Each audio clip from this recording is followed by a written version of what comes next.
Imagine waking up one day to find that your country is deporting hundreds of thousands, maybe even millions of people who have lived and worked there for years.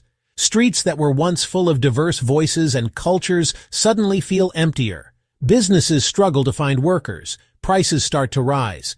But at the same time, governments argue that mass deportations are necessary to protect jobs, secure borders, and maintain social order. Is this the right move? Or is it a mistake that could backfire in ways no one expects?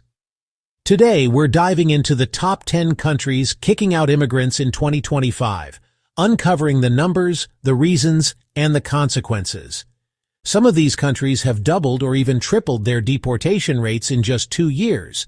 As we go through this list, ask yourself, what would you do if you lived in one of these places?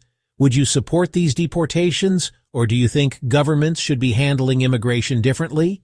Let us know in the comments, and make sure to hit that like button, subscribe, and turn on notifications so you never miss a video like this. Let's get into it. Let's start with the supposed land of opportunity, shall we? The United States has seen a 90% increase in deportations over the last 2 years. This drastic rise is due to intensified immigration enforcement under President Trump's administration. The majority of deported immigrants have come from Mexico, Guatemala, Honduras, and El Salvador. Many of these individuals sought asylum or entered the country seeking better economic opportunities but were unable to secure legal status. Undocumented immigrants contribute significantly to the U.S. economy, particularly in agriculture, construction, and hospitality. According to the American Immigration Council, immigrants make up 73% of farm workers, 36% of building maintenance workers, and 31% of construction laborers. Deporting these workers could lead to severe labor shortages, increasing food prices, and delaying infrastructure projects. Additionally, immigrant-owned businesses generated $27.1 billion in income in 2022, meaning their removal could slow down local economic growth.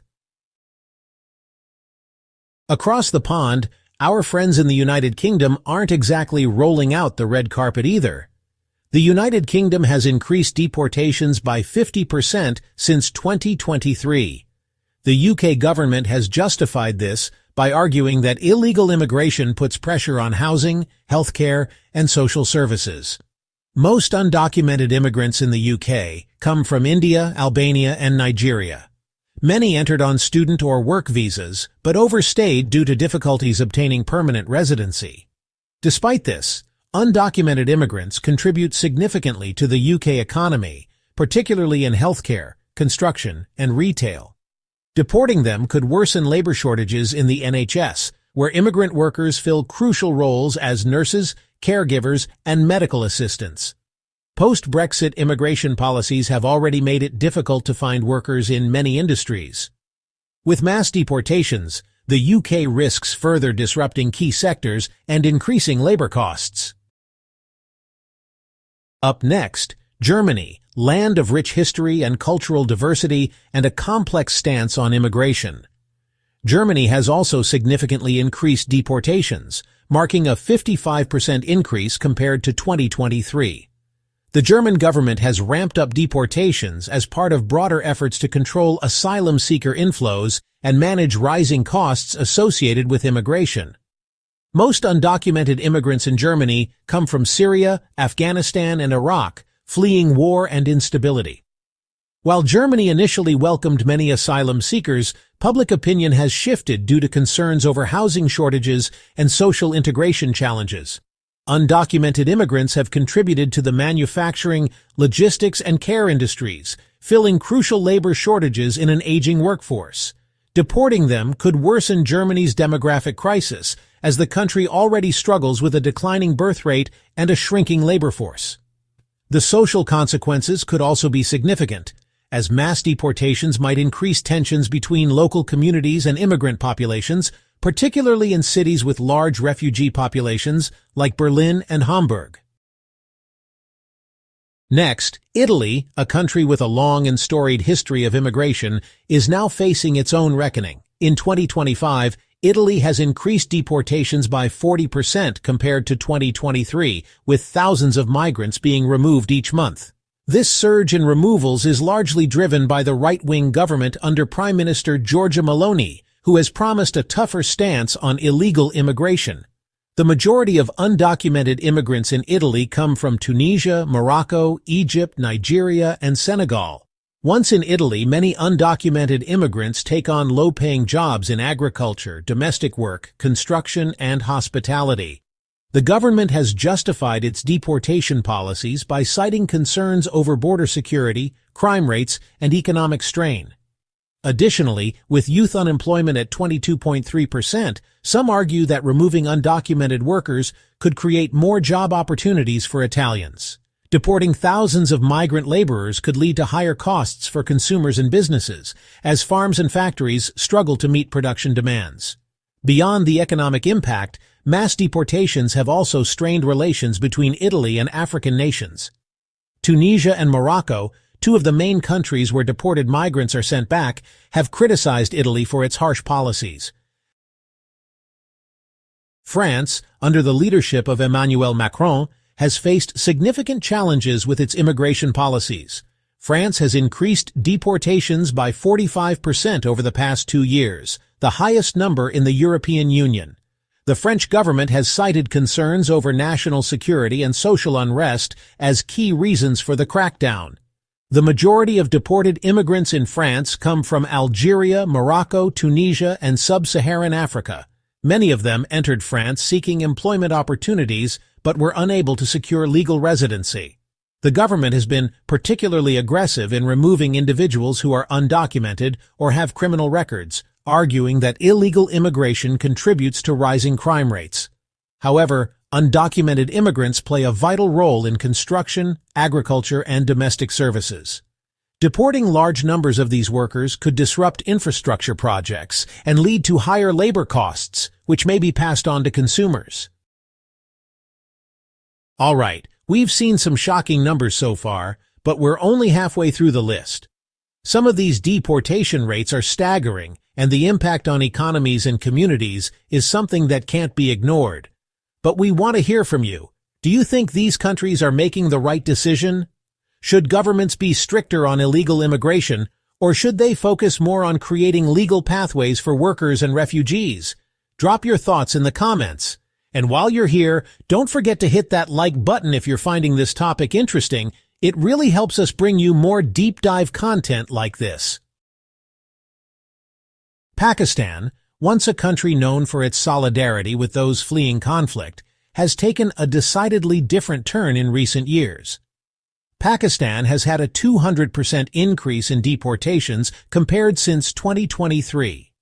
This surge in removals has drawn international criticism, especially from human rights organizations, as many of those being expelled have lived in Pakistan for decades. Most of these deported immigrants are Afghans, many of whom fled war and economic collapse after the Taliban took control of Afghanistan in 2021. Pakistan has cited national security concerns, blaming Afghan refugees for increasing crime rates and alleging that some were involved in terrorist activities. However, analysts suggest that political tensions between Pakistan and the Taliban government in Afghanistan have played a major role in the crackdown. Afghan migrants have been essential to Pakistan's economy, working in construction, trade, and informal labor sectors. Many of them have built businesses, contributing to the economy through taxes and commerce. With their forced removal, Pakistan could face labor shortages in key industries, and the expulsion of small business owners could negatively impact local economies. Greece, a country still reeling from its own economic woes, has become the front line of Europe's migrant crisis. Greece has been a major entry point for migrants and refugees, particularly from Syria, Afghanistan, and Pakistan. In 2025, deportations have increased by 38% compared to 2 years ago, as the government enforces stricter immigration policies. The primary reasons cited for these deportations include national security concerns, pressure from the European Union, and economic struggles that have made it difficult to support large numbers of undocumented migrants.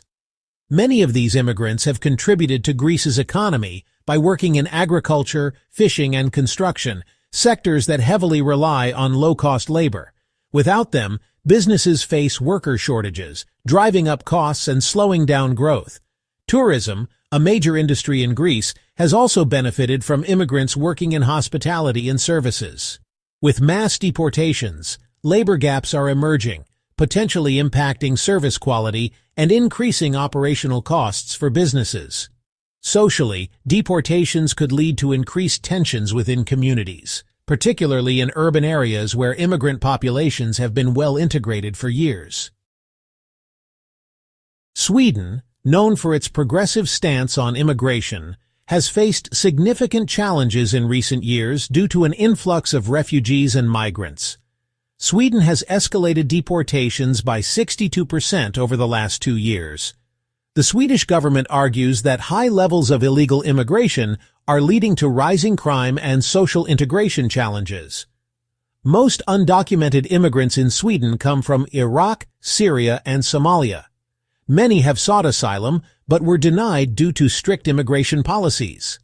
The government has taken a zero-tolerance approach, deporting even those who have lived in Sweden for years, but failed to obtain legal status. Despite this, undocumented immigrants have played a significant role in hospitality, cleaning services, and agriculture. Many Swedish businesses rely on their labor, particularly in seasonal industries. Deportations could create labor shortages in restaurants, hotels, and farms, leading to higher prices for consumers. Another challenge is Sweden's international reputation. The country has long been seen as a humanitarian leader, but its strict deportation policies could damage its global image. Canada, a country with a long history of welcoming immigrants, is facing new challenges in the 21st century. Over the past 2 years, the number of deportations in Canada has increased by 47% as the government cracks down on expired visas and failed asylum claims. The majority of those being deported come from India, Mexico, and the Philippines, many of whom entered Canada on temporary work permits or student visas and overstayed. The reasoning behind this crackdown stems from concerns over housing shortages and rising unemployment rates. With an increased cost of living and growing frustration among native-born Canadians over job competition, the government has opted for stricter enforcement. However, undocumented immigrants have played a crucial role in Canada's economy, especially in the service industry, agriculture, and healthcare support roles. Deporting them could leave many businesses struggling to find workers willing to take on low-wage, physically demanding jobs. Canada also faces potential diplomatic consequences, particularly with countries like India. The departure of thousands of students and workers could also affect remittances sent back to their home countries, potentially straining international relations. Spain, a country with a rich history of cultural exchange, has become a focal point for migration in Europe. Spain has ramped up deportations by 48% over the last 2 years, targeting illegal immigrants from Morocco, Algeria, Senegal, Venezuela, and Colombia. Many migrants enter legally but overstay visas or arrive by sea, particularly through the Canary Islands. The government argues that mass deportations help ease pressure on jobs, housing, healthcare, and public services, but critics warn of severe economic consequences. Sectors like agriculture, construction, and tourism, which heavily rely on migrant labor, are already suffering. Farms in Andalusia and Murcia struggle to find workers, leading to unharvested crops and higher food prices. While some claim migrants contribute to rising crime, data shows they commit crimes at lower rates than native Spaniards. Critics argue that deporting thousands of young, working-age migrants could worsen Spain's aging population crisis. Wow, what a list! We've covered some eye-opening statistics, tough political decisions, and major economic consequences. One thing is clear: immigration remains one of the most controversial and complicated topics in the world today. And please don't forget to like, subscribe, and hit that notification bell so you never miss our latest deep dives into global events. Thanks for watching, and we'll see you in the next one.